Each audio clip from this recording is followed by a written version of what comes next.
another edition of Eyes on the Road on this amazing Thursday afternoon in the city of Lagos. Well, it's not just any other Thursday, it's the last Thursday in the month of June. Can you believe that? So it is that perfect time to stay tuned as we bring to you your favorite weekly health topic on radio, Eyes on the Road. And of course, like I mentioned earlier, our in-house eye doctors are poised as ever to offer free consultations from now until about 5 p.m, sharing valuable advice on how to take care of those beautiful eyes of yours. One more time, I want to say welcome to Eyes on the Road. My name is Akan Hussein. Alright, straight away, just touching on our discussion in the month of May. Yes, we talked about different refractive errors to do with the eyes. We talked about astigmatism, presbyopia, and amblyopia. So on the show today, we will be taking your questions and responses on these topics and any other eye-related issues that might be bothering you. So feel free to share your thoughts via calls. Yes, 080-991-20777. Okay, you can call that line. You can also call 091-538-77127. Or you could also do WhatsApp 080-991-20777 to ask any question about your eye health from the beginning of the program. So it's not just like a particular segment where we open the phone lines. You can start calling from now. Trust me, it promises to be an exciting and informative time on the show. So join me as we welcome our doctors on the show this afternoon. Yes, of course, Doctor of Optometry with a PhD in public health and consultant optometrist, yes, with the Modern Eye Care Foundation situated at Omole Ojoduberja. Yes, we're talking about Dr. Priscila Imade. Okay, welcome. I have to give you that applause. Made my day. Indeed. Made me super excited. Okay, let's just finish it. Okay, so she's not alone. We have Dr. Rasheedat Aruna, Chief Optometrist at the Modern Eye Care Foundation on Mole Ojoduberja, Lagos. Welcome, Doctor. Thank you. Akon. Yes, that's your own applause. Thank you. So welcome, doctors. Thank you. It's open day, and I know we have a few questions that of course we use to set the ball rolling. Questions from last week, questions from the upper week, questions that we had been piling up, and of course I know as the show rolls on, we'll get more questions from listeners. So dear listener, if you're listening to us, you can also watch the show live on Facebook, Lagos Traffic Radio 96.1 FM. Okay, you can do this, and you can also watch us on YouTube with Traffic Radio 961. Feel free to connect with us via any of those platforms. It's also a great way to link up with us. All right, over to you, doctors.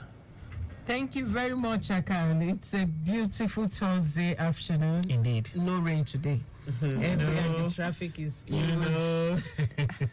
And then the applause was really super, made us super excited. And like I always say, I'm always excited to talk to our listeners or our viewers. You know, anytime I'm on air, I feel I owe the world, that responsibility to educate Nigerians in particular, especially when it has to do with their eye health. So I believe that we've learned a lot since the beginning of the year, because this virtually the first half of the year is gone now. This is our last open day for the month of June, or the first half of the year. Well, we have a lot of questions here, and of course this month we talked about amblyopia, we talked about presbyopia and astigmatism. In fact, I was so happy and excited when one of our listeners, a lady, called me and said, "Oh, doctor, thank you so very much for discussing astigmatism on the program." Oh, wow. We really don't know what astigmatism is. Because not a lot of people spoke or called in. But sometimes after the program, they send messages to me, they call me offline, and then they ask their questions or express their appreciations. In fact, that even leads me to the first question I have here. It says, "Thank you, doctor. when I hear this word, thank you, I feel like, oh, you all made my day, because it gives me, the strength to keep educating Lagosians, Nigerians at large about, the importance of having their eyes checked or cared for. And of course, that no one should go blind. That is our popular mantra. So the question here says, thank you, doctor, for lecturing us every time. But what can I do to make my eyes white? I think it's Dr. Aruna that should answer that question. That's an interesting question. I would also love to know. Because sometimes, I don't know, your eyes just get red. Because you're seeing pepper. Your eyes is not red. It's not red. When you're seeing pepper. Okay. So I'll just talk about trying to make your eyes white. Okay. So the thing is, the white part of your eye, it can be divided into two segments. Let's say the sclera and then the conjunctiva. So the conjunctiva you cannot see, but the sclera is what you see, the white part of the eye. So for some people, it may not be white because of hereditary factor. Some people, it may not be white because of stress or maybe some pathological changes or infections. Okay, so you have to know what is making the eye discolored or reddish or whatever the color is. Then if you are able to know what it is, then you can treat that to make it white. But if it's something that is hereditary or it comes, you're giving birth to with it, then well, Dr. Arnold, one thing I've noticed, some people confuse sclera and conjunctiva. Some people say, my conjunctiva is red, or I have conjunctivitis. In fact, I think it's because of the word conjunctivitis that many people know about conjunctiva, because it's actually the inflammation of the conjunctiva that we call conjunctivitis. Actually, we don't see the conjunctiva. It's a transparent membrane that lines the whitish part of the eye. That whitish part of the eye, I've even had a situation where someone was calling it a retina. You see, the parts of the eye sometimes can be confusing, but if you are diligent to just learn or listen to what we teach every time on this program, gradually you will just understand what these different parts mean. I've also seen a case where somebody is calling the iris pupil. So these things can be confusing actually. So, but for the purpose of the question, this that's from James from Mushin. Well, like Dr. Aruna have said, there are quite a number of things that can really make your eyes red. That's why we encourage everyone, any query you have about your eye, try to come to the clinic. When you come in, we sit down. When we sit down, we start asking you questions. We do what is called a case history. We want to find out, why are your eyes red? What are the things you are doing that is making the eye red? Because when you were born, your eye wasn't red. Over time, what could cause? There are quite a number of things. Quite, like you have said now, you are seeing shaking. There is stress. Doctor, leave me.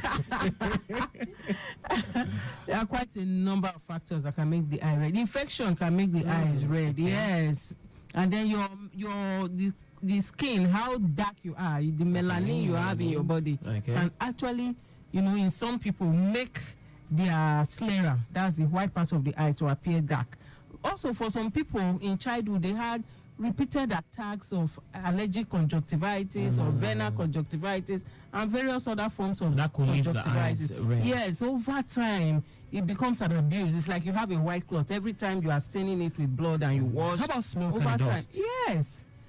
In adulthood, yes, that can also make your eyes to be red. Smoking, even drinking alcohol, can also make your eyes to be red. So, James, you may have to come to the clinic. We'll sit down. Let's look at why your eyes are red and what we can do to mitigate, those factors. Well, a lot too also depends on you. If you are the one using your hand to cause the redness, then you are using your hand to do yourself by yourself. Exactly. Okay, Dr. Aruna, please take the next question. Okay, thank you, ma'am. I have been experiencing difficulties when reading my Bible at night. What can I do? Blessing from Ibafo. So, blessing.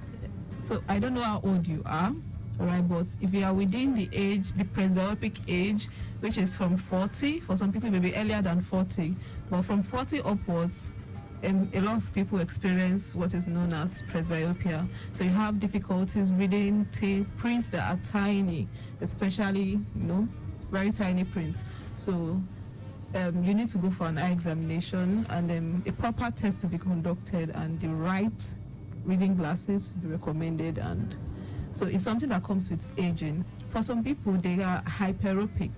So if you have hypermetropia, you might experience some difficulties reading. So in that scenario, you are probably not 40, you are maybe earlier than 40 in your teens, or you're in university, or you're in your secondary or primary school. But you need to do a proper test to be given the right glasses or the right prescription, as the case may be. So I hope that... Yeah, I think the person may be around maybe over 35 or 40, at about the age of 40. Because at about that age, that's when many people will start noticing that they are not able to read tiny printed material as adults. So probably it may be presbyopia that is causing it. So if you come for an eye examination, we'll be able to check that and diagnose you and then treat appropriately. There's an interesting question here that says, Doctor, I have an eye injury. So I have or had an eye injury some years ago, but I did not go for eye checkup. Now I'm not seeing where that eye. Could it be the injury? Of course, I think 100% is the injury, because what else will it be? Well,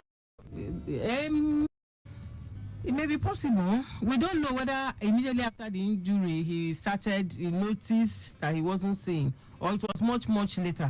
There's some injury can happen to the eye that may not be affect vision significantly, or may not be on your line of sight, or affect major structures in the eye. And then as the person advances in age, other factors can come in. But also there's a high percentage, 90% chance that the injury could have actually affected the eye, and because you did not check, you may not know. And as you're advancing in age, the effect of that injury will start manifesting. Yes, showing up. Like so I remember the patient that came into the clinic. Okay. The one that had a pencil. So Yes. I don't know the incidents. I think she was teaching the child or something, and then she had a laceration. The pencil just cut her cornea. Oh. Yes. So assuming she did not come immediately to the hospital, she probably would have had complications on her cornea, either developing a cornea scar or a cornea ulcer, and then to result to vision loss, or even more complication where you have to now remove the whole eyeball. So if you have cases of such injuries, just straight away go see your doctor. All right, Exactly. we have a call from Elder Tawagbade. Let's see if we can take this. Hello.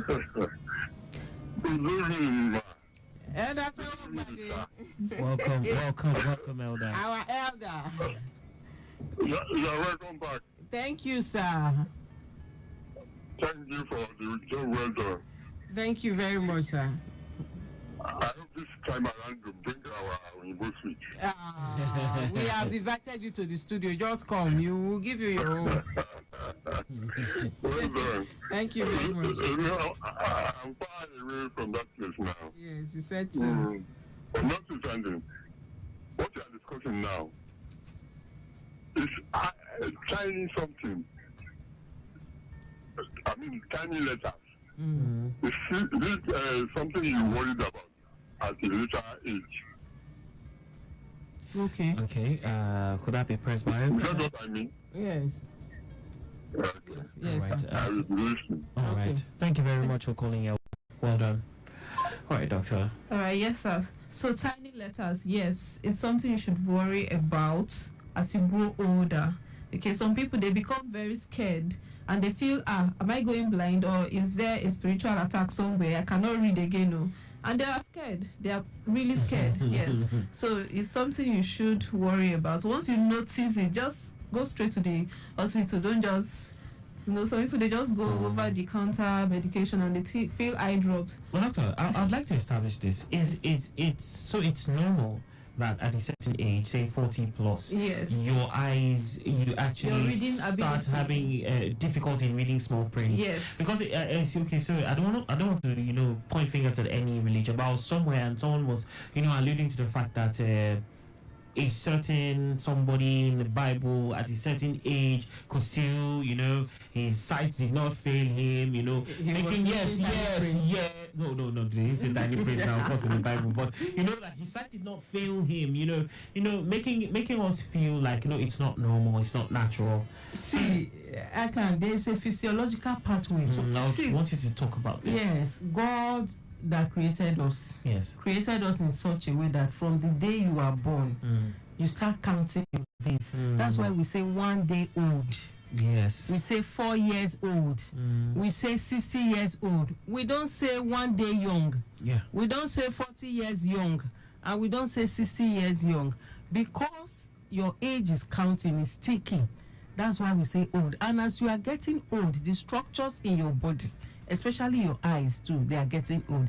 At about the age of 40, the eyes actually find it difficult to do what is called accommodation, being able to see what is far and then also being able to see what is near at the same time. You see the muscles in your eye, they are also getting stiff. Imagine, when you were 20 years, you could have done a sprint, and maybe in 10 minutes. When you are 40, will you be able to do that? If there's sufficient danger. Okay, in the absence of any danger. Of course, I the understand normal physiological process of life. Yes. So as one is advancing, you see, as you are advancing in age, even the hair on your head will start growing from black to white. Yeah. Your libido will drop. Your natural strength will drop. Same with the eyes. So that's why sometimes they say, if you read it, sometimes they will say old eye. Because age tells faster on the eye than on any other structure in the body. So at about the age of 40, the ability to read tiny prints becomes reduced because the eye can no longer focus, can no longer accommodate, especially at a distance of 40 centimeters. So you now discover that people at about that age, they start pushing maybe their Bible further to read or their book further to read. They start stretching their hand. When they push it far, they realize that they are able to read. So that's just what is happening, and it will happen to everybody. Also, as you're advancing in age, there's also the tendency for one to develop cataract because the natural lens in the eye will no longer be as clear, as transparent, and as flexible as it used to be. Okay. So all these things, they will add up to making it difficult for you to read tiny printed materials at near. So it's aging, and we always say on this program that most eye conditions actually age is a risk factor, is a exposing factor to many of the challenges that you are going to experience. All right, so a quick look at the traffic situation at this time.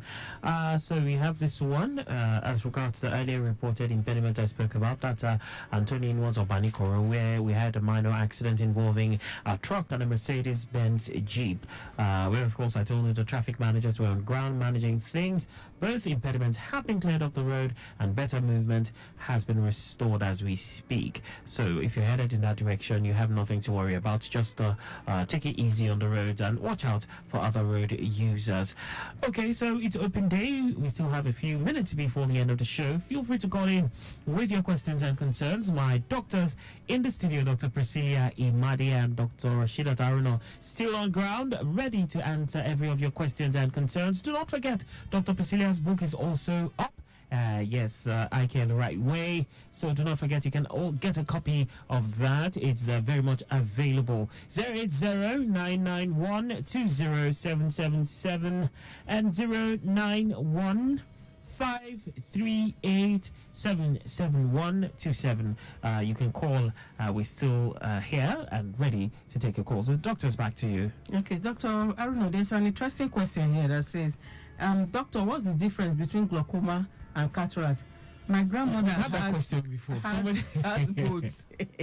Wow. My grandmother has both, and which one needs operation? And there's, I think there's a follow-up also to that question. Okay, I can't say it again. Dr. Arno, would you want to have a look at that? So, talking about the difference between glaucoma and cataract. So I'll first talk about the structure that are affected. So when you talk about cataract, the lens in the eye is affected. And when you talk about glaucoma, the optic nerve in the eyes are affected. Now, in the case of cataract, the cure is surgery. Now, in the case of glaucoma, okay, it can be managed via combination of medication, and as the case may be, you might need surgery.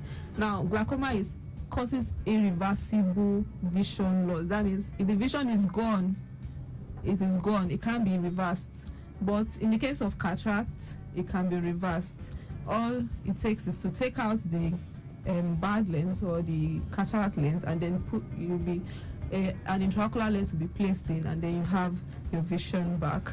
So glaucoma gradually affects the eye gradually, and most times you don't get to know because you don't get to see a huge significant difference, vision loss or something at the beginning. Yes, at the beginning.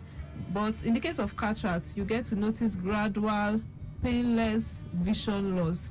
So you can get to know that you have cataract and do surgery. Okay. I think glaucoma is more serious, if we want to use that word. Glaucoma is very serious. It's more serious because it's irreversible vision loss. And then you don't know, you may not have symptoms, so you need to come to the clinic. And there's a follow-up question here that says, thank you, doctor. I really appreciate all you are doing. As a driver, how can I protect my eyes from cataract?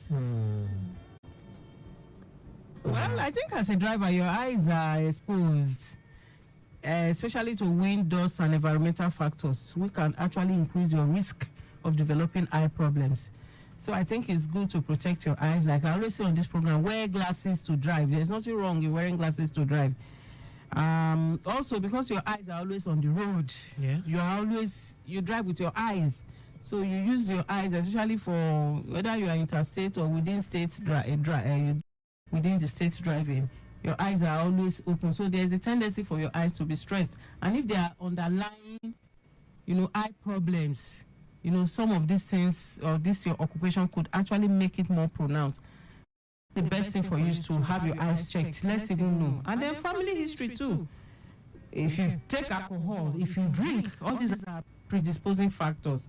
So the first step to prevent your eyes from developing cataract is to come for an eye examination. Let's even know your eye history. You see some people, they know the statistics about themselves. You can ask a lady, what's the size of your brow? What's the size of your... She will tell you everything. You go to a tailor, they tell you your shoulder is this, your waist is this, your hip is this, and things like that. Also in the eye, you can also know your statistics, know your numbers. If you don't do an /eye examination, how will you know? And then these days, eye pressure is key. Just like your blood pressure. You can say, I checked my blood pressure today, it was 120/80. You can also check your eye pressure and say, last time I checked my eye pressure, the doctor told me it was 12 on the right, 10 on the left. So these are things you also need to understand. You need to know the statistics about your eye. And you can't know that at home, except you come to the eye clinic. And then when you do a comprehensive eye examination, it gives us a baseline about everything we need to know about your eyes. So all those tests, and if you come a year after and there is a change, or 2 years after there is a change, it can be easily tracked and monitored. You see, one of the things that affect healthcare here in Nigeria is the absence of statistics. If you're in a developed country, from the day you are born, your record is kept, and there is a track. But here, no track. And there's some people, they're also in the habit of jumping from one doctor to the other. Today they are in clinic A, tomorrow they are in clinic B, next tomorrow they are in clinic C. So there's no proper tracking. So it's good for, everyone listening out there. If you have not had your eye examination this year, half of the year is gone now. Please make it a point of duty. This coming week, make it a point of duty to ensure that you have your eyes checked, that no one should go blind. That's our mantra here. All right, so it's been a great time on the show, doctors. Can I just have your parting shot, even as we round things off on the show? I wanted to ask a question. Yeah, okay, we'll just close with that. Let's do that. What is the cure for refractive errors? So there's a lot of refractive errors. We have long-sightedness, short-sightedness, astigmatism, just like we discussed. Presbyopia also is a kind of refractive error. Okay. Amblyopia also is a kind of refractive error. So the cure for refractive error is glass. Lenses, corrective lenses, contact lenses. For some worst case scenario where you can't even see maybe hand movements. Those are measurements now. You might need telescope, you might need hand magnifiers. Wow. So as it may be. So, but if you don't go for a proper test, just like the commander has said, you won't have the right solution. And avoid going to, these places, quack places to get your glasses. A lot of people do that. You'll be given the wrong prescription, and the wrong prescription can cause worse eye condition. So please don't do that. Once you notice a problem with your vision or in your sight, or you have a family history of eye problems, please go to the eye hospital and do a comprehensive eye test. You'll be treated properly. All right. That no one should go blind. Dr. Priscilla also already said that. That's our mission on this show, and we're very committed to bringing you valuable insights every week on the show. Do well to tune in next week, and yes, we'll definitely be discussing a very new topic. Relating to eye issues. Do remember your feedback is crucial. It helps us serve you better. So please do not stop sharing your thoughts. Do well to catch up on past episodes at your convenience via our Facebook page. That is Lagos Traffic Radio 96.1 FM, and that's our YouTube channel, Traffic Radio 961. All you need to do is simply search for the keywords "Eyes on the Road," and like I would always say, don't enjoy alone, don't learn alone. Share.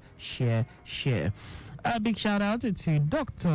Rashida Taruno, and of course Dr. Priscila Imade for taking time out of their busy schedule to come shed light on eye challenges. Of course, you can reach Dr. Priscila Imade at the Modern Eye Care Foundation, located at plot 16 to 18 Ogunusi Road, opposite Omole Estate, Phase 1 by Akiode Bus Stop, Ojodibaja, and her phone number is 080 33336672. That is 080 336672.